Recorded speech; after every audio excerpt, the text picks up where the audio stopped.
ونستعينه ونستغفره ونعوذ بالله من شرور أنفسنا ومن سيئات أعمالنا من يهده الله فلا مضل له ومن يضلل فلا هادي له وأشهد أن لا إله إلا الله وحده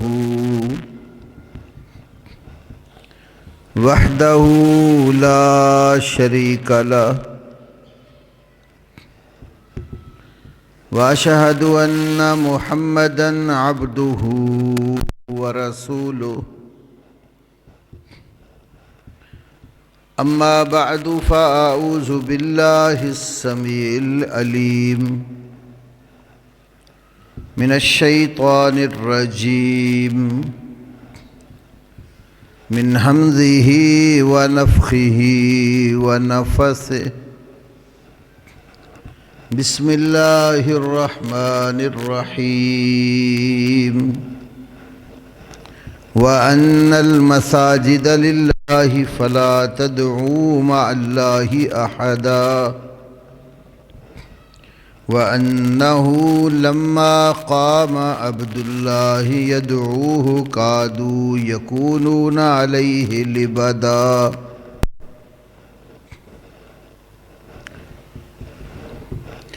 رب اشرح لي صدري ويسر لي أمري واحلل عقدة من لساني يفقهوا قولي اللهم صل على محمد وعلى آل محمد كما صليت على إبراهيم وعلى آل إبراهيم إنك حميد مجيد اللهم بارك على محمد وعلى آل محمد كما باركت على إبراهيم وعلى آل إبراهيم إنك حميد مجيد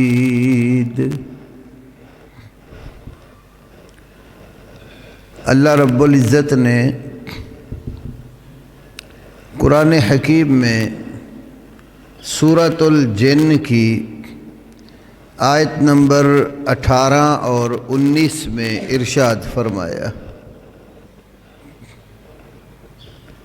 اور بلا شبہ تمام مساجد اللہ کے لیے ہیں، تم اللہ کے ساتھ کسی کو بھی نہ پکارو نہ عبادت کرو،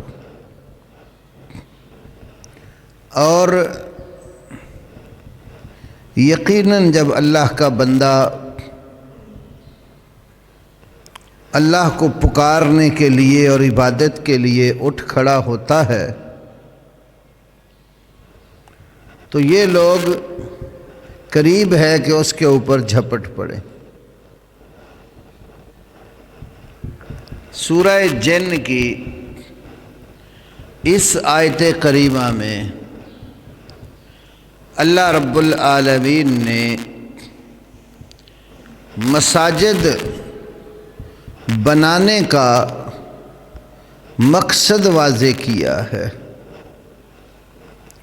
مسجدیں کیوں بنائی جاتی ہیں؟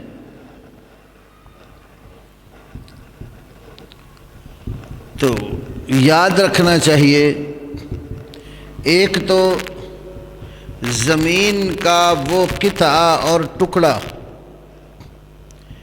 جس کو مسجد کے لیے خاص کر دیا جائے، وہ زمین کے باقی ٹکڑوں سے اللہ کو زیادہ محبوب اور پیارا ہوتا ہے۔ رسول اللہ صلی اللہ علیہ وسلم کی معروف ترین حدیث ہے کہ احب البقاء الی اللہ المساجد، تمام زمین کے قطعات اور ٹکڑوں میں سب سے زیادہ اللہ کو جو ٹکڑا محبوب ہے وہ مساجد والی جگہ ہیں۔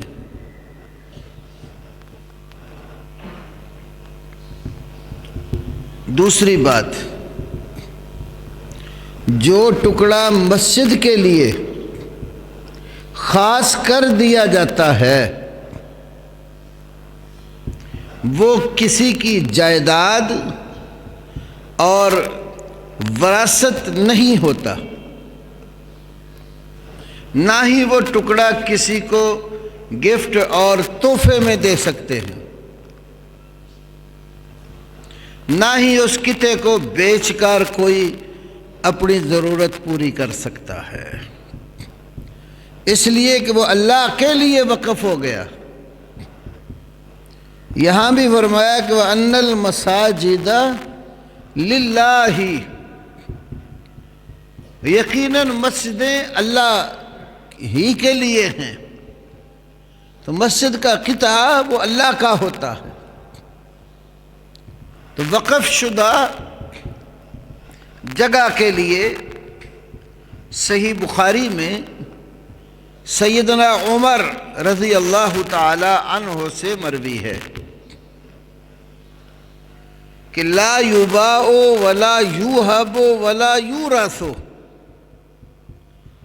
وہ قطع نہ بیع کی جاتی ہے، اس کی بیچا نہیں جائے گا، نہ کسی کو ہبے اور تحفے میں دیا جائے گا، اور نہ ہی اس کو وراثت میں رکھا جائے گا۔ وراثت تو انسانوں کا وہ ذاتی مال ہے جو ان کی وفات کے بعد ان کے وارث بانٹ لیتے ہیں، تو ان قطعات کا وقف اللہ کے لیے ہوتا ہے۔ تیسری بات، اس وقف کو چلانے کے لیے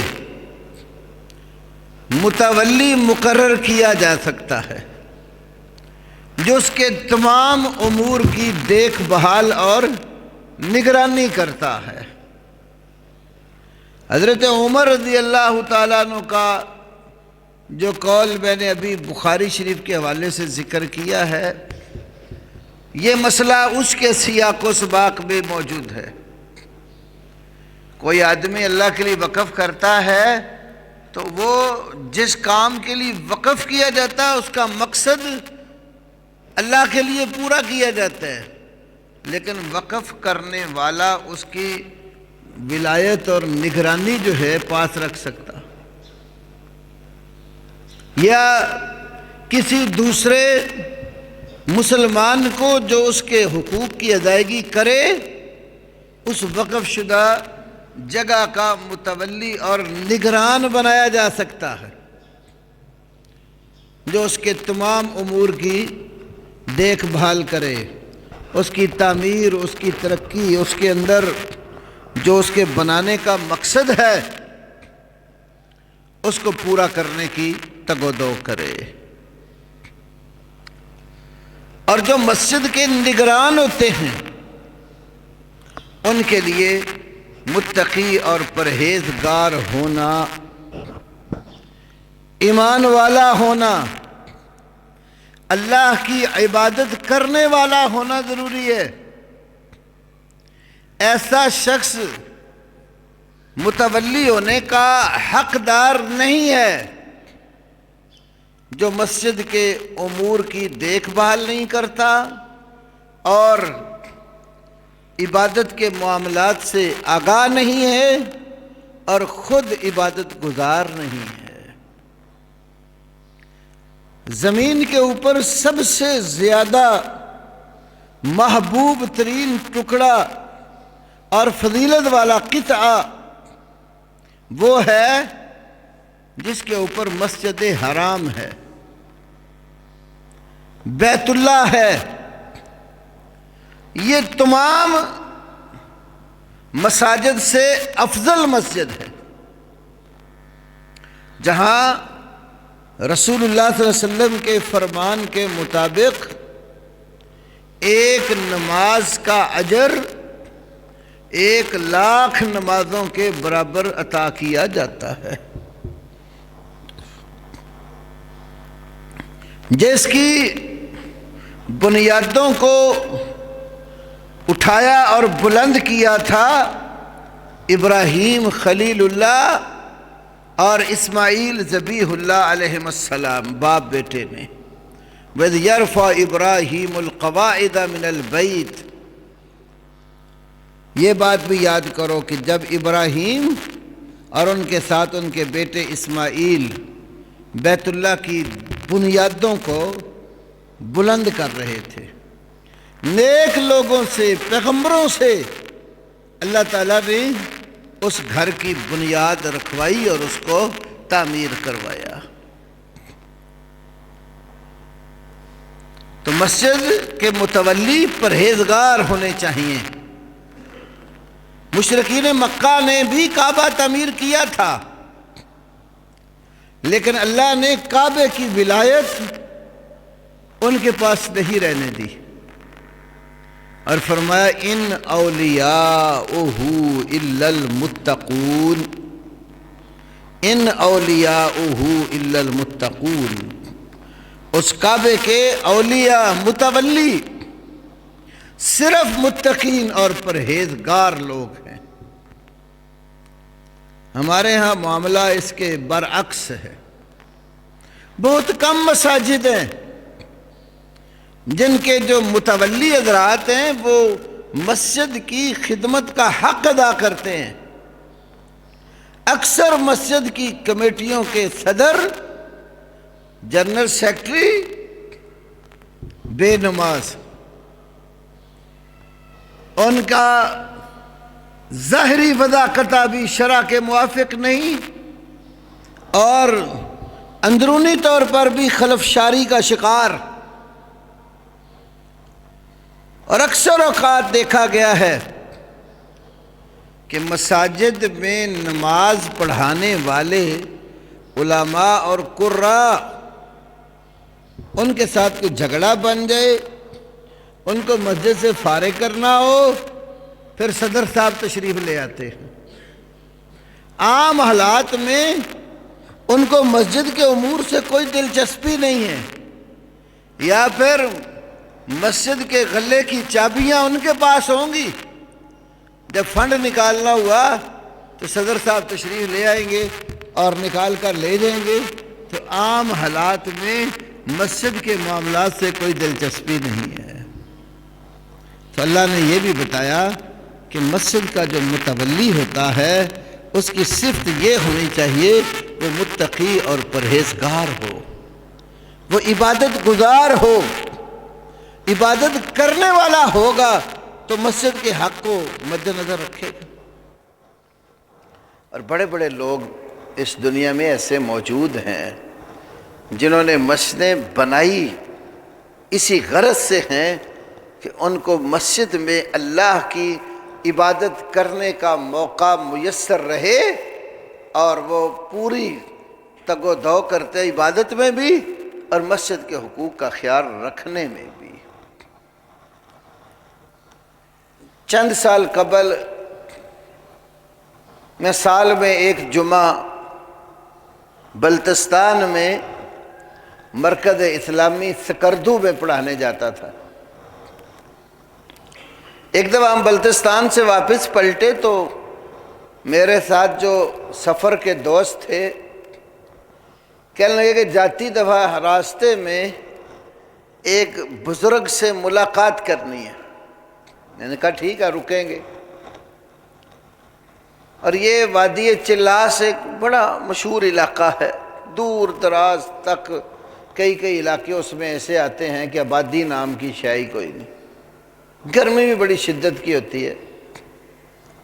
تو مجھے دوستوں نے بتایا کہ راستے میں ایک مین روڈ کے اوپر جگہ ہے، وہاں ایک مسجد ہے، تو وہ بزرگ اس مسجد میں رہتے ہیں، تو ان کو ملنے جانا ہے۔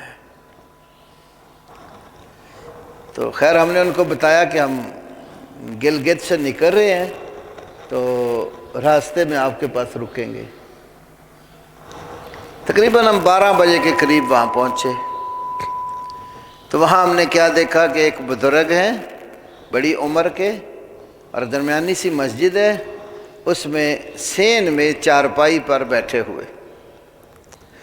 خیر ملاقات کی ہم نے ان سے، تو انہوں نے بتایا کہ اس جگہ پر میں اور میرے 2-3 بیٹے ہیں، ہمارا ڈیرہ ہے تو ہم یہاں رہتے ہیں، اور قریب زیادہ کوئی آبادی نہیں ہے، اور ہماری خاص طور پر بابا جی کہنے لگے میری خواہش تھی کہ اس جگہ پر کوئی مسجد بن جائے، میں اور میرے بچے اور میری اولاد ہم اللہ کی عبادت اس میں کرتے رہیں۔ ہمارے ایک بڑے ہی مجاہد اور نوجوان بھائی تھے، حافظ سیف اللہ منصور رحمۃ اللہ علیہ۔ اللہ پاک نے اس نوجوان میں بڑی خوبیاں رکھی تھی، بڑی دور دراز تک پاکستان کے مختلف خطوں میں جا جا کر لوگوں سے ملاقاتیں کر کے ان کو دین کی دعوت اور وہاں پر اسلام کی مساجد تعمیر کرنے کا ذوق تھا۔ تو ایک دفعہ وہاں سے ان کا گزر ہوا تو بابا جی نے ان سے بات کی، تو آپ صاحب نے وہاں مسجد بنوائی۔ تو مسجد بنانے کا ایک ہی مقصد انہوں نے بتایا کہ میں اور میری اولاد جو ہم یہاں بستے ہیں، کم از کم میری اولاد کو یہ تو پتہ ہو کہ ہم مسلمان ہیں اور مسلمانوں کے اوپر اللہ کے کچھ حقوق ہیں، اور ان حقوق میں سے 5 ٹائم نماز کی ادائیگی ہے۔ تو کہتے ہیں اس خواہش کے ساتھ یہ مسجد یہاں بنی، اور بسا اوقات مسافر کوئی گزرتے ہیں دن کے وقت تو کوئی نہ کوئی مسافر بھی نماز پڑھنے آ جاتا ہے۔ ایسے ہی کبھی اب تھوڑا 25-30 سال پیچھے نظر دوڑائے نا،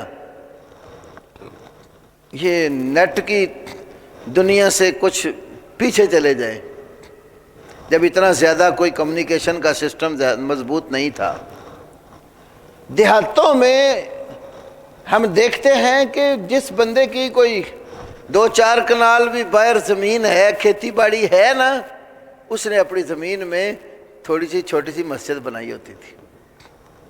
آج بھی دیہاتوں میں جہاں کنویں لوگوں نے فصلوں میں پانی لگانے کے لیے بنائے ہوئے تھے، تو کنویں کے ساتھ ہی 2-4 صفوں کی یا 8-10 بندوں کے نماز پڑھنے کی جگہ رکھی ہوتی تھی کہ اس پر ڈیرے والے نماز پڑھیں گے۔ ابھی بھی میں بہت سارے ایسے ڈیروں کو جانتا ہوں جو موجود ہیں، اور ہم جاتے ہیں جب تو ڈیرے کے اوپر مسجد ہوتی ہے تو اس میں نماز کے لیے وہ جو 2-4 گھر ہوتے ہیں انہوں نے اس لیے بنائی کہ دور جا نہیں سکتے، تو چلو اپنے قریب میں ڈیرے کے اوپر کچھ قطع زمین اللہ کے لیے وقف کر دیا اور نماز کے لیے جگہ بنا دی۔ تو میرے بھائیوں، عبادت کرنے والے لوگ ہی عبادت گاہوں کو آباد کرتے ہیں۔ تو مساجد کے متولی ہمیشہ ایسے لوگ ہونے چاہیے جو اللہ کی بندگی کرنے والے ہوں، جن کو خود بھی عبادت کا ذوق ہو اور عبادت گاہوں کی نگرانی بھی کرنے کی صلاحیت ہو۔ صحابہ کرام رضی اللہ تعالی عنہم اجمعین کی اور رسول اللہ صلی اللہ علیہ وسلم کی صفات عالیہ میں سے یہ وصف بھی تھا، جہاں جاتے تھے ڈیرا لگاتے تھے تو عبادت کے لیے مسجد بھی بناتے تھے۔ اب صرف ہجرت کا واقعہ سامنے رکھ لیں، نبی پاک صلی اللہ علیہ وسلم جب مہاجر ہو کر مکہ سے مدینہ تشریف لائے تھے تو پہلی حاضری سمجھو آپ کی رکنے کی وہ قباء میں تھی، تو آپ نے قباء میں مسجد بنائی، جس کا ذکر اللہ نے سورہ توبہ میں بھی کیا ہے۔ تو پہلی مسجد جو تقویٰ کی بنیاد پر بنائی گئی تھی وہ مسجد قباء ہے، اور آج بھی مسجد قباء کے اندر اس کے محراب کے پاس سورہ توبہ کی یہ آیت لکھی ہوئی ہے کہ اول مسجد جو تقوی کی بنیاد پر بنائے گی، زیادہ حق رکھتی ہے آپ اس میں قیام فرمائیں۔ وہاں سے آپ نکلے، پھر جب مدینہ کی طرف رخ کیا تو جمعے کا دن تھا، تو راستے میں ایک جگہ پر جمعہ کا وقت ہو گیا۔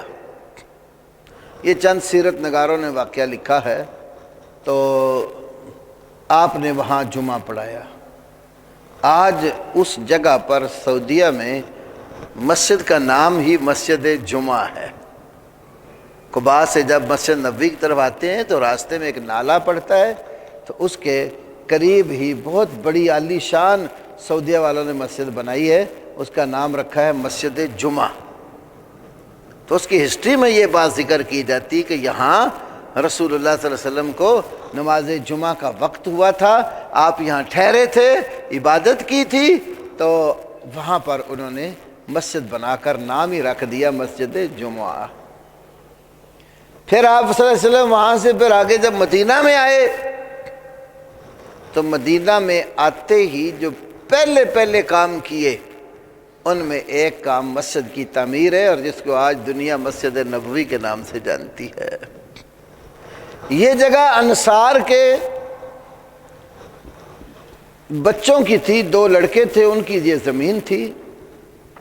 تو آپ نے ان کے وارثوں سے کہا، وہ باغ تھا ایک، کچھ کھنڈرات بھی تھے اس میں، کچھ مشرکین کی قبریں بھی تھیں اس میں، تو کھجور کے درخت بھی تھے۔ تو آپ نے ان سے کہا سامنونی ھذا الحائط، یہ بخاری شریف میں بیوع میں بھی حدیث ہے اور بھی 1-2 مقام پر ہے، اس باغ کی قیمت میرے ساتھ طے کر لو۔ مسجد بنانی تھی تو فرمایا سامنونی ھذا الحائط، اس باغ کی قیمت تم میرے ساتھ طے کر لو۔ یہاں سے یہ بات بھی معلوم ہوتی ہے، اگر کوئی شخص زمین مسجد کے لیے اپنی وقف نہیں کرتا تو خرید کر بھی وقف کی جا سکتی ہے۔ کوئی صاحب استطاعت آدمی ہے، اللہ نے مال و متاع دیا ہے، تو وہ زمین خرید کر مسجد کے نام پر وقف کر دے تو شرعاً بالکل جائز اور درست ہے۔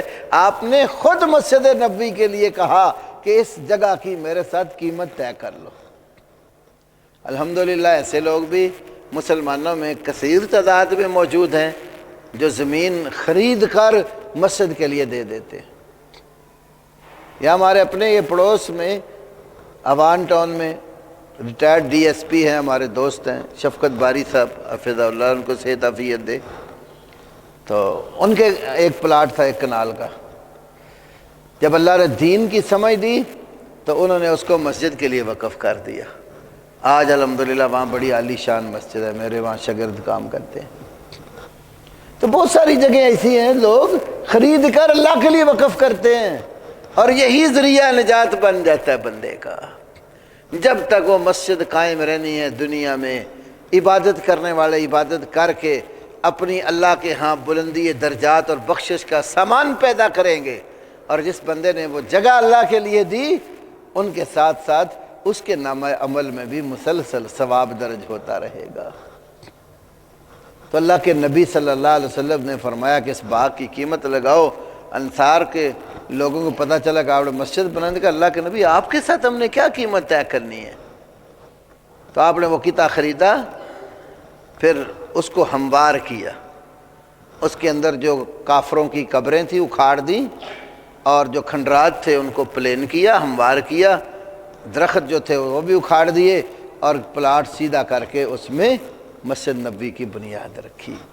بعض روایات میں یہ بھی آتا ہے کہ اللہ کے نبی صلی اللہ علیہ وسلم نے اساسی اور بنیادی پتھر، جس کو ہم کہتے ہیں نا، آج کل ہم کہتے ہیں جی سنگ بنیاد رکھنا ہے، تو وہ حجر اساسی آپ نے خود رکھا۔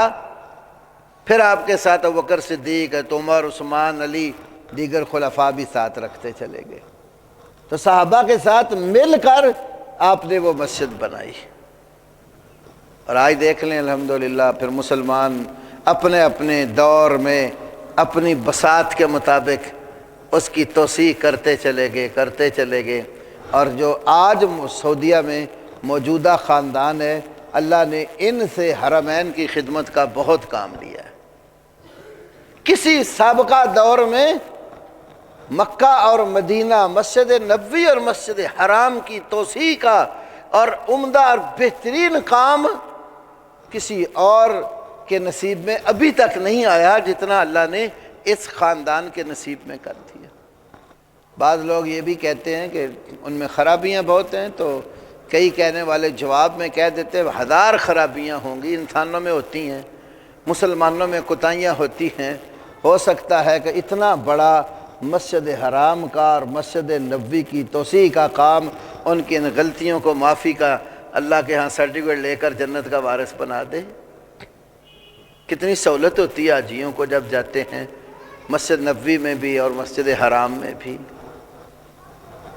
اللہ اکبر۔ جتنا رسول اللہ صلی اللہ علیہ وسلم کے زمانے میں شہر مدینہ تھا، آج وہ سارے کا سارا مسجد نبوی کے اندر آ گیا ہے۔ اتنی توسیع کر، ابھی مزید توسیع جاری ہے۔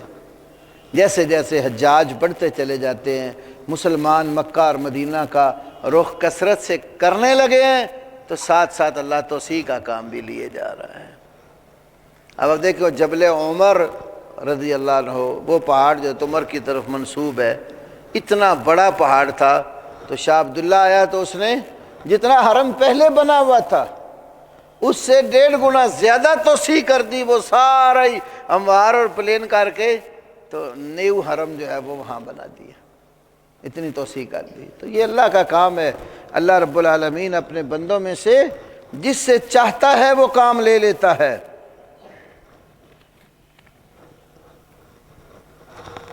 اللہ اکبر۔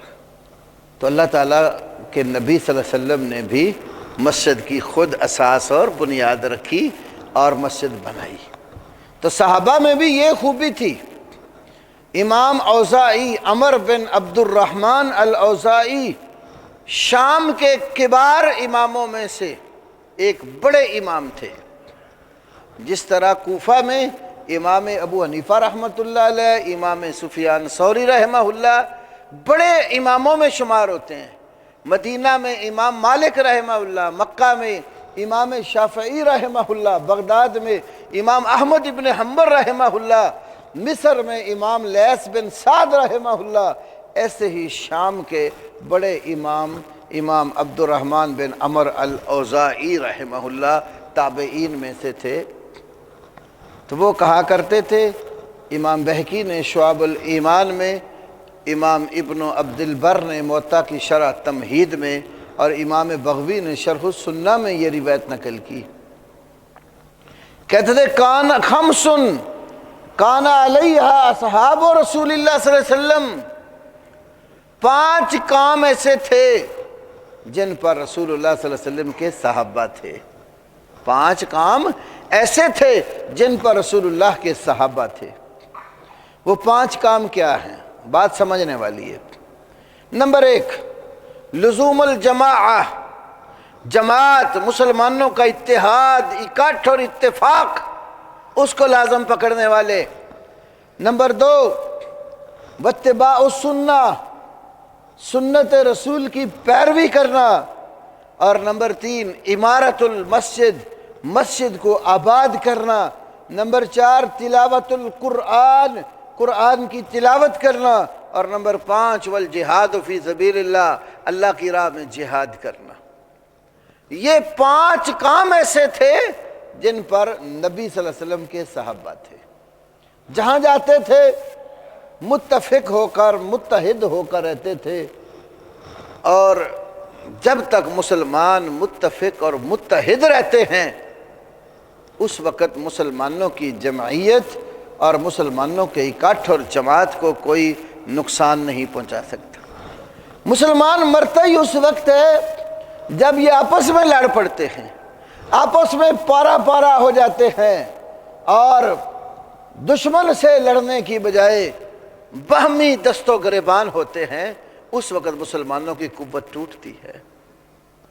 اور آج امت مسلمہ کا شرازہ اسی لیے بکھرا پڑا ہے کہ مسلمان اکٹھے ہونے کی بجائے مختلف گروہوں، جماعتوں اور مختلف پارٹیوں میں تقسیم ہو چکے، اور ایک پارٹی دوسری مسلمان پارٹی کو دیکھنے کے لیے بھی تیار نہیں ہوتی، برداشت ہی نہیں ہے۔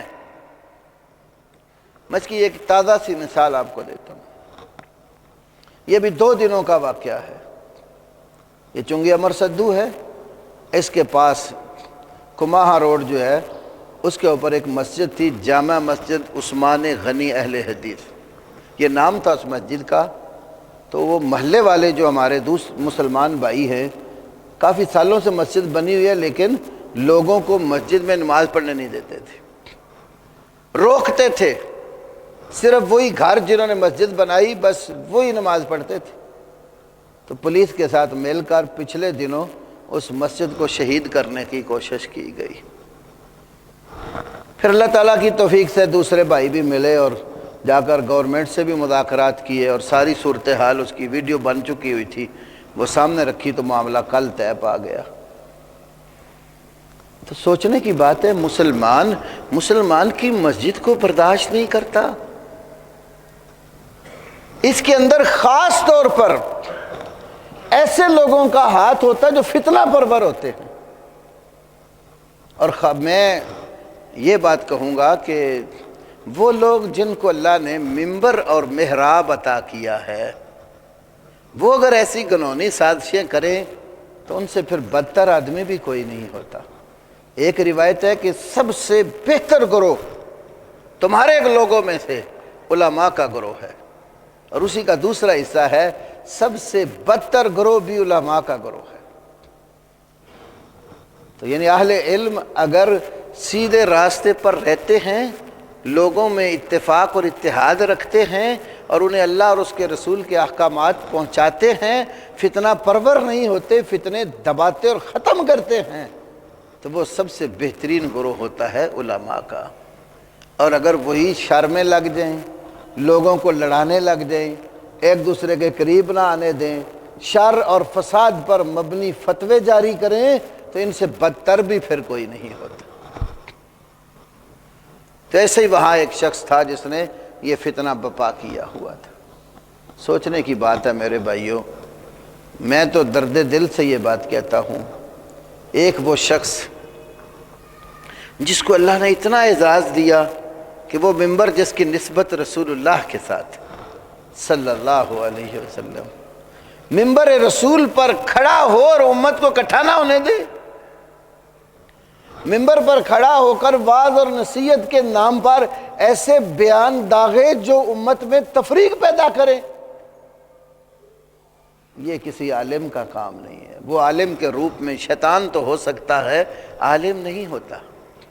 علماء تو اللہ سے ڈرنے والے ہوتے ہیں، انما یخشی اللہ من عبادہ العلماء، اللہ کہتا ہے کہ اللہ کے بندوں میں سے اللہ سے ڈرنے والے جو لوگ ہوتے ہیں وہ علماء ہوتے ہیں۔ اگر اس میں اللہ کا ڈر نہیں ہے تو وہ عالم نہیں ہے، بظاہر بڑی کتابیں لکھتا ہو، پڑھتا ہو، جانتا ہو، بڑی اس کی لائبریری ہو، لیکن اگر اس کے اندر اللہ کا ڈر اور خوف نہیں ہے وہ عالم نہیں ہے۔ قرآن کی روح سے وہ گدھا ہے، کمثل الحمار یحمل اسفارا، اس گدھے کی طرح ہے جس کے اوپر کتابوں کا بوجھ لاد دیا گیا ہے۔ تو میرے بھائیوں،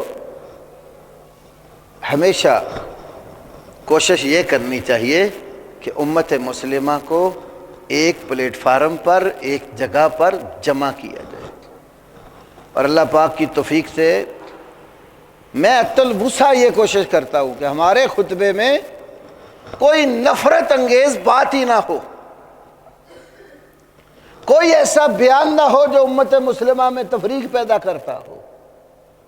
یہ نہیں ہے کہ یہ صرف ہم آپ کے سامنے کھڑے ہیں، کل قیامت والے دن اللہ کے آگے بھی کھڑے ہونا ہے، اللہ کے ہاں بھی جواب دینا ہے، اور ایک عالم کے کندھے پر بہت بڑا بوجھ ہوتا ہے قوم کا، وہ اپنے تمام مقتدیوں کا مسئول ہوتا ہے اللہ کے ہاں، اس سے ان کے بارے میں پوچھ گچھ کی جائے گی کہ تم نے اس قوم کو کیا سبق پڑھایا تھا۔ جب اللہ نے یہ جو کہا وَلَنَسْأَلَنَّ الَّذِينَ أُرْسِلَ إِلَيْهِمْ وَلَنَسْأَلَنَّ الْمُرْسَلِينَ، جن کی طرف رسول بھیجے گئے ہم ضرور بالضرور ان سے بھی سوال کریں گے اور رسولوں سے بھی سوال کریں گے۔ تو علماء تو رسولوں کے وارث ہیں، العلماء ورثۃ الانبیاء، علماء انبیاء کے وارث ہیں۔ جب وہ وراثت جو انبیاء اور رسل چھوڑ کر گئے وہ علماء نے سنبھالی تو یہ اس وراثت کے ذمہ دار اور مسئول ہیں۔ تو مسئول سے قیامت والے دن سوال ہوگا، کلکم راعٍ وکلکم مسئول عن رعیتہ، تم میں ہر بندہ راعی اور نگران ہے، ہر ایک سے اس کی رائے رعایا کے بارے میں سوال ہوگا۔ اس لیے اس منبر اور محراب کا بھی کچھ تقاضا ہے، اور وہ تقاضا یہی ہے، میں اس شخص کو علماء کی صف میں شمار ہی نہیں کرتا جو شر انگیز تقریر کرے، امت کو وہ آپس میں اکٹھا کرنے کی بجائے لڑائے، اور ان کو قرآن اور سنت کی بجائے دیگر دنیا جہان کے قصے کہانیاں سنا کر ٹرہا کر چلا جائے اور اپنی تنخواہ پوری کرنے کے چکر میں ملازمت کرتا ہو۔ میں اس کو علماء کی صف میں قطعاً شمار نہیں کرتا، علماء کا یہ کام ہی نہیں ہے۔ لیکن کچھ شر پسند علماء کے صفوں میں ان کا لباس پہن کر، ان کا رنگ روپ دھار کر داخل ہو جاتے ہیں۔ 1986 میں جامعہ سلفیہ میں پڑھتا تھا تو وہاں ایک دفعہ کچھ طلباء کا سامان چوری ہو گیا، تو اساتذہ نے سب کو اکٹھا کیا، تو وہاں بزرگ عالم دین اور مفتی اور سب سے بڑے شیخ اس وقت تھے مفتی محمد عبدہو رحمہ اللہ، قرآن پاک کا ترجمہ، اشیاء اور بھی جو کتابیں دینی کافی انہوں نے لکھی ہیں، بہت بڑے عالم تھے۔ انہوں نے جب سب کو اکٹھا کیا نا تو اپنے درس میں ایک بات کہی، فرمانے لگے کوئی طالب علم چور نہیں ہوتا، کوئی طالب علم چور نہیں ہوتا، البتہ بعض چور طالب علموں کے روپ میں گھس کر طالب علموں میں آ جاتے ہیں اور چوریاں کرتے ہیں اور طلباء کو بدنام کرتے ہیں۔ تو ایسے ہی سمجھو کوئی عالم جو صحیح علم والا ہے وہ فتنہ پرور نہیں ہوتا، لیکن بعض فتنہ پرور وہ اہل علم کا چوغا پہن کر، دستار باندھ کر، علماء کا رنگ روپ دھار کر قوم کو غلط راستے پر ڈالنے کی کوشش کرتے۔ میرے بھائیوں، یہ بڑی ذمہ داری ہے، اس کو سمجھنے کی کوشش کرنی چاہیے، بلکہ میں کہتا ہوں کہ عوام کا بھی یہ فریضہ ہے۔ اگر کوئی شخص آپ کے سامنے کھڑا ہو کر فساد پر مبنی بیان کرتا ہے تو چلو سامنے تو مناسب نہیں ہوتا، تو جب وہ ممبر سے نیچے اترے اس کو علیحدہ بٹھا کر اس سے بات کرے کہ حضرت یہ کام آپ کا نہیں ہے، یہ اس ممبر اور محراب کی شان تقریر نہیں ہے۔ اللہ نے قرآن کی دولت رکھی ہے، رسول اللہ صلی اللہ علیہ وسلم کی سنت، حدیث، آپ کی سیرت جو ہے وہ ہمارے سامنے موجود ہے، تو اس میں اتنا کچھ بیان ہے تو وہی بیان کرتے رہے تو ختم نہیں ہوتا، تو یہ فتنے اور فساد کی کیا ضرورت ہے؟ الحمدللہ جب سے یہ مسجد اللہ کی توفیق سے وجود میں آئی ہے، میرا خیال نہیں ہے کہ کسی بھی خطبے میں آپ کو یہاں سے کوئی شر انگیز گفتگو سننے کو ملی ہو، بلکہ میں تو بسا اوقات برسر ممبر آپ سے یہ کہتا ہوں کہ اگر بیان میں مجھ سے کوئی تلخی ہوگی تو میں آپ سے معذرت کرتا ہوں، اس لیے کہ اللہ کو میں نے جواب دینا ہے، آپ کو تو میں جواب دے نہ بنوں گا تو اللہ کو تو دوں گا ہی نا۔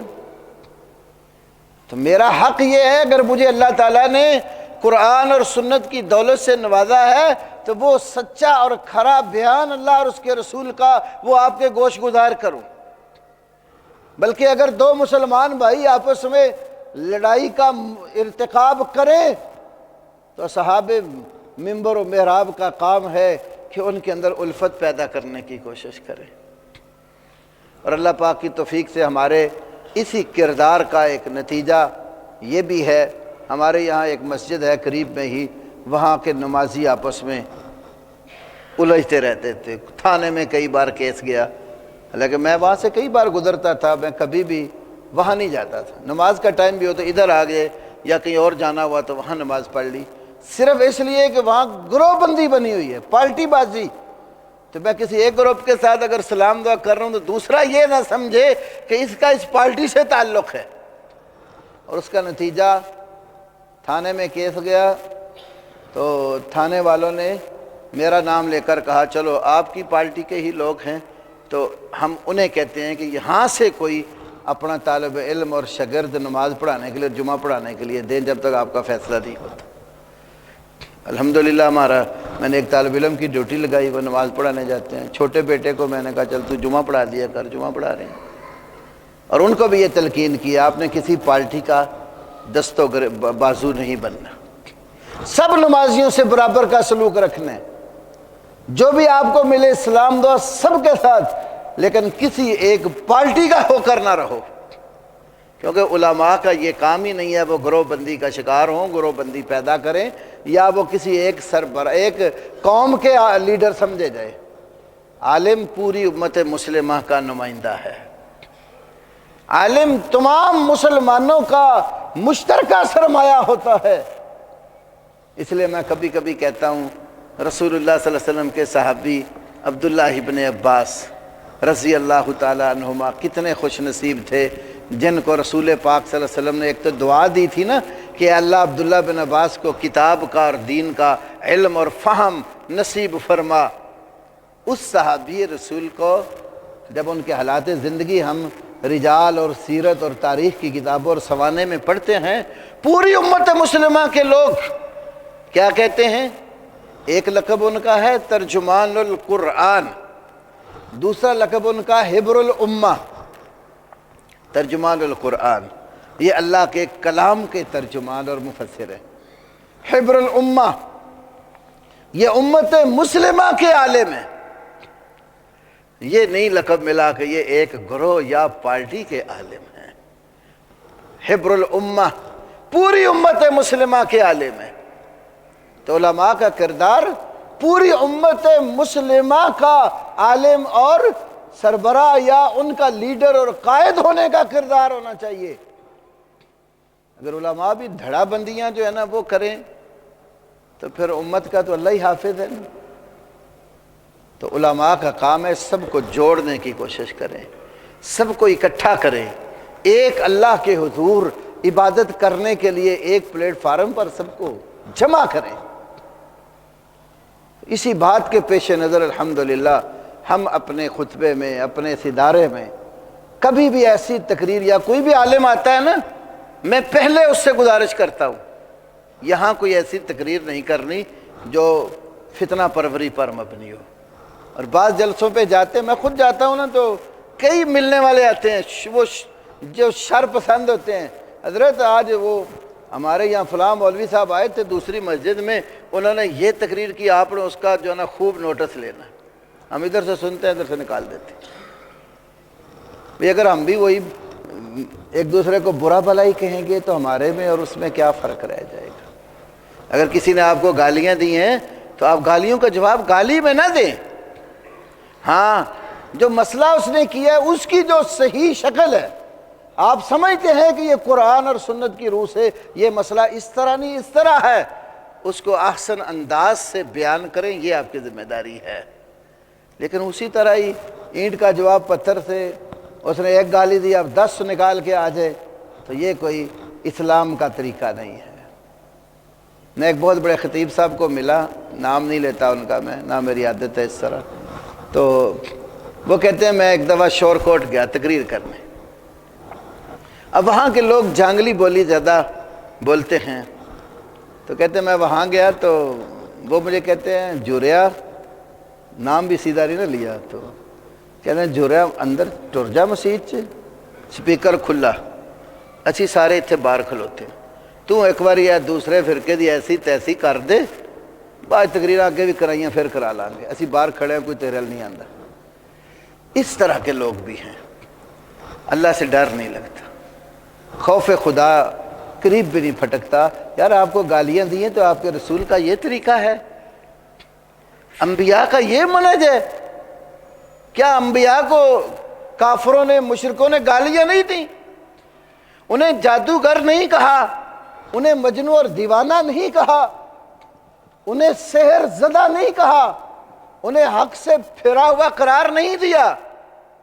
کیا کچھ نہیں انبیاء اور رسل کے ساتھ ہوا؟ کسی نبی نے جواب میں ان کو گالی دی؟ ہمارے نبی صلی اللہ علیہ وسلم کو پتھر لگے، اتنا مارا گیا، مار مار کے لہو لہان کر دیا گیا، کیا ہمارے رسول نے گالیاں دیں؟ کتنا مشہور واقعہ طائف کا، سیرت کی کتابیں بھری پڑی ہیں اس واقعہ سے۔ آپ طائف میں کوئی زمین بانٹنے تو نہیں گئے تھے، کوئی دنیا کے لیے ہاتھ پھیلانے تو نہیں گئے تھے۔ طائف میں جانے کا مقصد ان لوگوں کو دین کی دعوت دینا تھا۔ اگر مکے والوں میں کوئی میری بات ماننے والا پیدا نہیں ہوا تو ہو سکتا ہے طائف کی بستی والے میری بات سن کر اللہ کے دین کی طرف آ جائیں۔ آپ دین کی دعوت کے لیے گئے، لیکن عبد یالیل اور اس کے دوسرے بھائی جو قوم کے لیڈر اور سردار تھے، تو انہوں نے آپ کے ساتھ کیا سلوک کیا؟ آپ کے پیچھے قوم کے نوجوان لڑکوں کو لگا دیا، آپ دین کی طرف بلا رہے ہیں، وہ آپ کو پتھر مار رہے ہیں۔ کیا وہ منظر ہوگا کہ اللہ کے نبی اللہ کے لیے بلا رہے ہوں اور جن کی خیر خواہی کے لیے گئے وہ پتھر اٹھا اٹھا کر مار مار کر آپ کو لہو لہان کر رہے ہیں۔ اور جب آپ صلی اللہ علیہ وسلم ان کے پتھر کھا کھا کر لہو لہان ہو کر گر پڑے، تو آپ کے پاس اللہ کے فرشتوں میں سے ایک فرشتہ جس کو سیرت میں ملک الجبال لکھا گیا، وہ فرشتہ جس کی پہاڑوں پر ڈیوٹی اور ذمہ داری تھی، تو اس نے آ کر کہا اگر آپ اجازت دیں تو طائف کی بستی والوں کو ان پہاڑوں کے درمیان ہم تباہ و برباد کرتے ہیں۔ تو ہمارے نبی صلی اللہ علیہ وسلم اگر کہہ دیتے تو کیا خیال ہے طائف کا آج کوئی نام و نشان ہونا تھا دنیا میں؟ اتنے پتھر کھا کر جسم کا لہو اللہ کی راہ میں بہا کر بھی ہمارے نبی محمد صلی اللہ علیہ وسلم نے اجازت نہیں دی بستی والوں کو تباہ کرنے کی۔ فرمایا اگر آج یہ لوگ مسلمان نہیں ہوتے تو ہو سکتا ہے ان کی نسل میں سے کوئی کلمہ پڑھنے والے مسلمان پیدا ہو جائیں۔ اور ایک روایت میں یہ بھی ہے، فرمایا مجھے لعنت والا بنا کر نہیں بھیجا گیا، مجھے اللہ نے رحمت للعالمین بنا کر بھیجا ہے۔ اور آج دیکھ لیں ماشاءاللہ وہی طائف ہے نا، جگہ جگہ مسجدیں ملیں گی، اور جس جگہ اللہ کے نبی صلی اللہ علیہ وسلم پر پتھر برسائے گئے تھے اللہ تعالیٰ نے اس جگہ کو کتنا بابرکت بنایا۔ آپ کا خون وہاں گرا تو اللہ نے کیا اس جگہ پر مسجد بہت عظیم و شان تعمیر کروا دی، مسجد ابن عباس کے نام پر۔ طائف میں بہت بڑی مسجد ہے وہ، جہاں اللہ کے نبی کے ساتھ یہ حادثہ ہوا تھا، اللہ نے آج اس جگہ کو عبادت گاہ بنا دیا ہے۔ تو بعض اوقات اللہ کے بندوں کا خون زمین پر گرتا ہے اور اس خون کا تقدس اللہ تعالیٰ اس رنگ میں ظاہر کر دیتا ہے کہ وہ پاک خون شہید ہونے والا، اللہ کی راہ میں گرنے والا، اللہ اس کو بابرکت بنا کر اس جگہ کے بخت بلند کر دیتا ہے اور اس کو قیامت کی دیواروں تک بندگی کے لیے خاص کر دیتا۔ ایک حدیث ہے ترمذی میں، نسائی وغیرہ میں آتی ہے، 2 قطرے ایسے ہیں جن پر اللہ تعالیٰ نے جہنم کی آگ کو حرام کر دیا ہے۔ 2 قطرے ایسے ہیں جن پر اللہ نے جہنم کی آگ کو حرام کر دیا ہے۔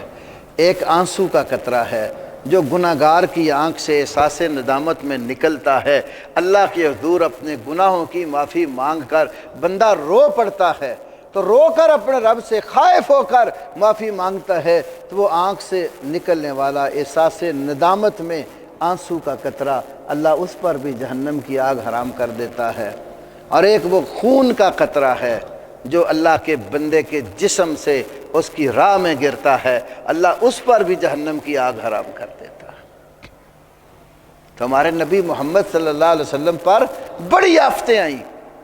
امی عائشہ رضی اللہ تعالی عنہا نے پوچھا اللہ کے نبی اس دنیا میں کوئی ایسا شخص بھی ہے جس کو سب سے زیادہ ستایا اور تنگ کیا گیا ہو؟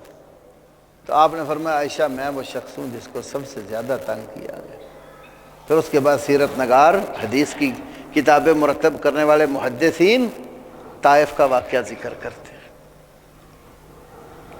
تو رسول اللہ صلی اللہ علیہ وسلم کہ جب ہم ماننے والے، آپ کے علم کے وارث، آپ کے محراب اور